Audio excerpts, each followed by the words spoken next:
Ben bakireyim, bakireyim. Beklemeliyiz. Ama ben de erkeğim, tamam mı?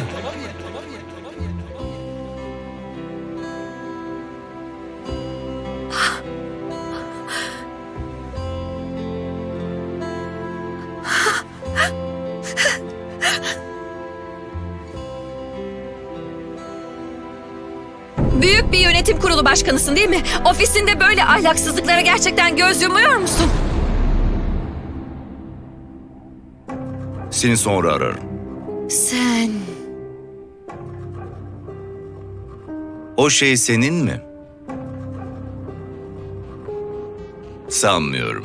Seninki o kadar büyük olamaz.